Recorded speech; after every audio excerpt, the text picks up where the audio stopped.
Graça e paz, povo de Deus. Nilton Rivaíra em mais um Vigilantes da Torre, seu canal 100% cristão.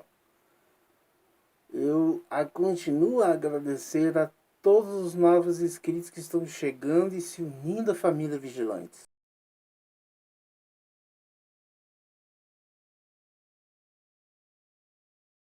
A segunda meta de 1000 inscritos, e você pode fazer parte disto também, divulgando-nos, compartilhando os nossos vídeos, indicando para mais alguém a se integrar aqui à família Vigilantes. Deus abençoe a cada um. Nosso vídeo de hoje, nós vamos estar falando sobre a idolatria no mundo gospel, né? A idolatria do mundo gospel.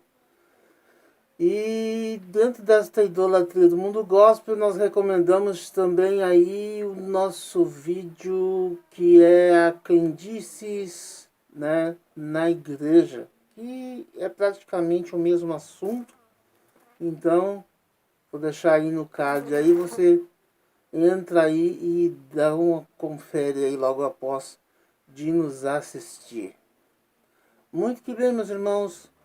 E as crendices gospel, elas se caracterizam em algumas práticas usadas na igreja que a Bíblia não apoia, né? Mas as pessoas colocam, podemos assim dizer, a sua fé nisto e vira uma idolatria. A primeira coisa é a unção com óleo. De 90 para cá, principalmente depois que as igrejas em estilo comunidades, e idólatras liberais começaram, teólogos liberais começaram a se difundir no país, essa prática começou a crescer. E aí eles têm a visão de que o óleo da unção, é a simbologia do poder de Deus, da unção do Espírito Santo. E então eles mandam o povo ungir tudo, Ah, tá com problema em casa? Toma aqui o olhinho aqui. Toma aqui o óleo. Você vai lá e unge tudo na tua casa. Pega o óleo da unção, bota na comida, tu vai ver tua casa virar mil maravilhas. E aí o cidadão volta para casa, volta na igreja contando testemunho. Nossa, pastor, nossa, minha família mudou, não sei o que tem. Eu botei óleo assim, até na casinha do cachorro. A Bíblia nos diz, a unção com óleo não é para isso.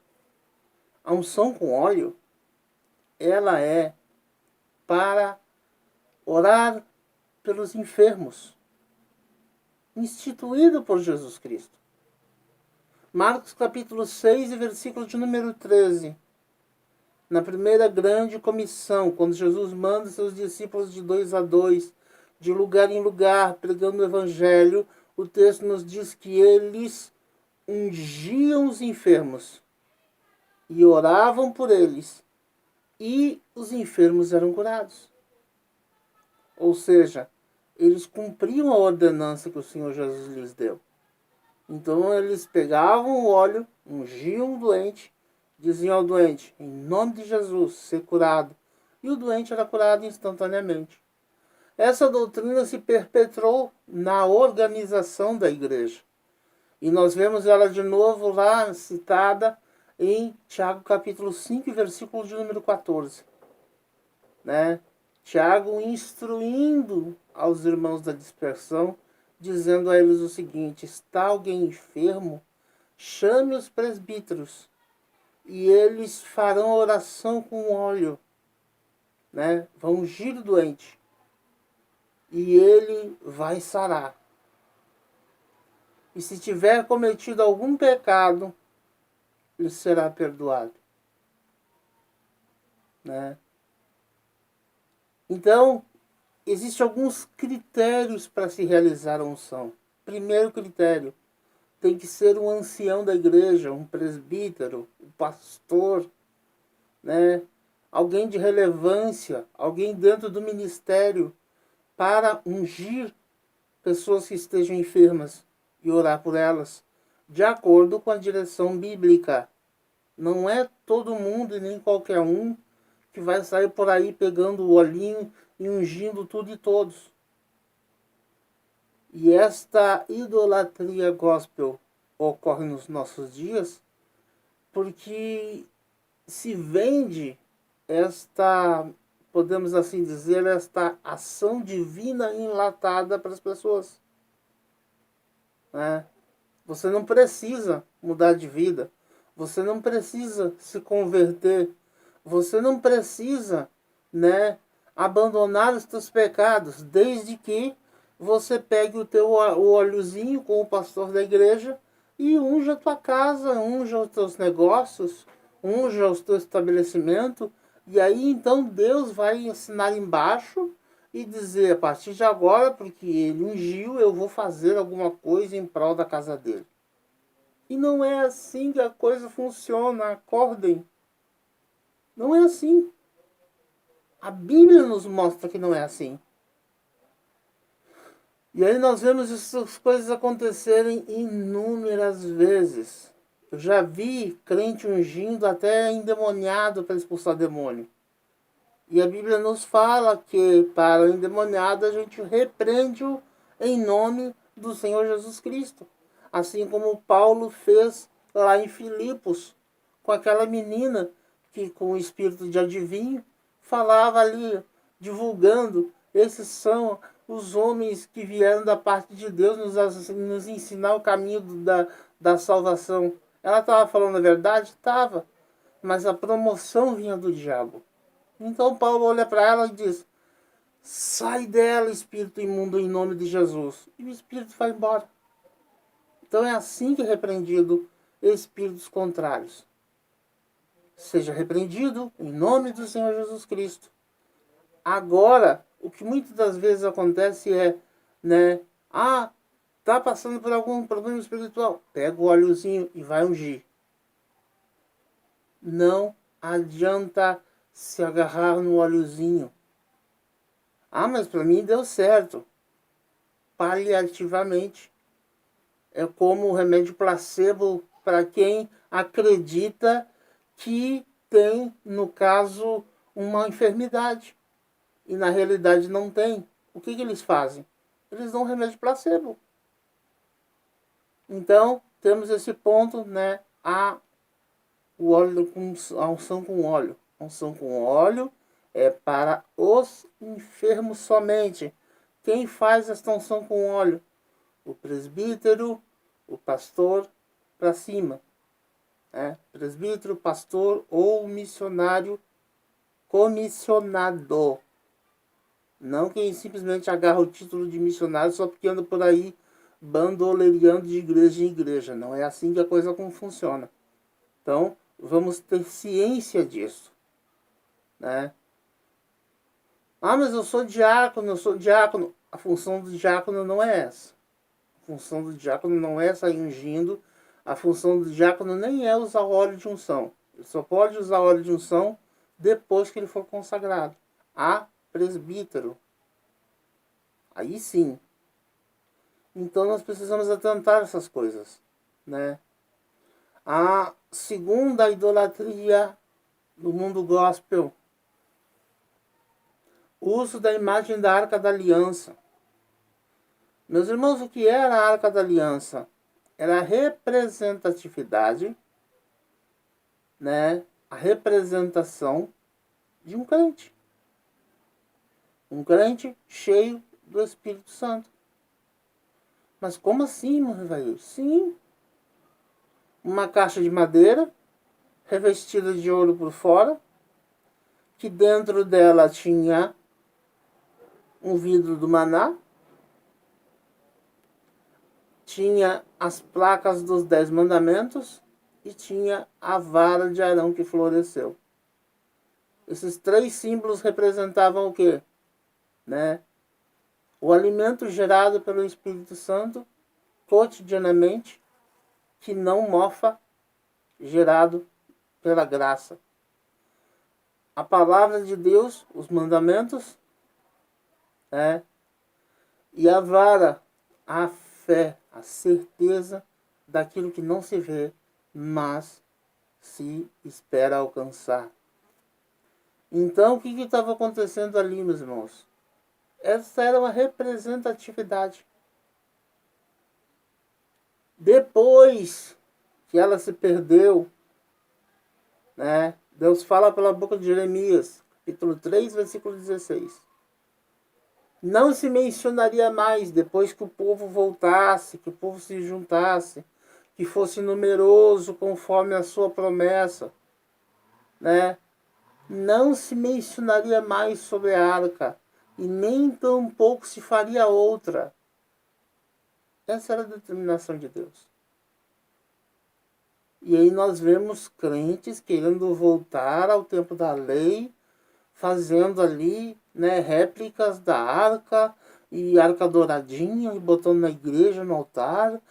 Porque ali é a representação de que Deus está no altar. Deus não precisa desse tipo de representação. O Espírito de Deus está nas nossas vidas hoje. Deus não precisa nem sequer de um prédio. Nós que necessitamos de um prédio para institucionalizar igreja e nos reunirmos. Mas Deus não precisa nem sequer de um prédio físico. Então, parem com esse tipo de coisa. Somado a esta representação da Arca da Aliança, tem o uso dos materiais judaicos. O talit, que é aquela estola, com as cores da bandeira israelense, que eles colocam assim para ser o profetão, Aquilo serve para quê? Em Israel é usado para diferenciar homens e mulheres, É uma indumentária da vestimenta masculina, o talit, e também para cobrir a sua cabeça no momento da oração, porque ali lhe dá um certo individualismo no momento do clamor, no momento da oração. O que é, no caso, o uso do talit para nós cristãos? O que Jesus recomendou. Entra no teu quarto, fecha a tua porta e fala com o teu pai, que em secreto te ouve, mas te abençoará em público. Então nós não precisamos, nós somos gentios, nós não somos judeus, não precisamos de usar talit. Não precisamos também usar o kippá, aquele lá, boini que eles colocam aqui assim no centro da cabeça aqui, não precisamos disso também. Por quê, irmão? Porque aquilo lá, a representação, o símbolo daquilo lá, simboliza-se que o seu temor a Deus, o seu respeito a Deus. Quer simbolizar temor e respeito a Deus? Obedeça a palavra. Pare de andar agarrado em crendices. Faça a vontade de Deus conforme a Bíblia te ensina. Você não precisa de um item de vestimenta para representar que Deus está, no caso, sendo reverenciado. Mais uma vez friso, somos gentios. E também o uso do menorá. O que vem a ser o menorá? É aquele castiçal. A maioria das igrejas evangélicas hoje tem aquilo em cima do púlpito. E o que é o menorá? Ele representa Deus entre o povo. É um castiçal, que representaria, no caso, a oliveira, e esta oliveira simbolicamente representa o próprio Senhor Jesus, né, que é a oliveira verdadeira. Então, são simbolismos que vêm da cultura judaica, no caso, por intermédio da palavra de Deus, que aponta, são sombras, apontam para o que já se cumpriu. E o que já se cumpriu? Jesus entre nós. Então entenda essas coisas. E não caia nessas crendices. Então, fique sabendo que o plano de Deus, o propósito de Deus, não é ver você envolvido nessas coisas, mas sim verdadeiramente conhecendo a verdade e sendo liberta por ela. Gostou do nosso vídeo? Pois bem, se quiser nos seguir numa outra rede social, meu Instagram tá aí, né? E não esqueça também de deixar o teu like e de divulgar-nos para mais alguém. Quer nos ajudar? Nosso Pix também tá aí. Você pode contribuir com qualquer quantia. É só colocar a tua câmera aí em direção ao QR Code e nos enviar aí qualquer quantia que você queira ofertar para nós. Irmão, eu não tenho Pix, o que eu faço? Você pode também enviar por intermédio do meu e-mail, né? Meu e-mail está aí. Você pode enviar pelo meu e-mail, entrar em contato comigo e eu te passo direitinho os dados aí, você que quiser nos ajudar. Graça e paz. Fique com Deus. Até.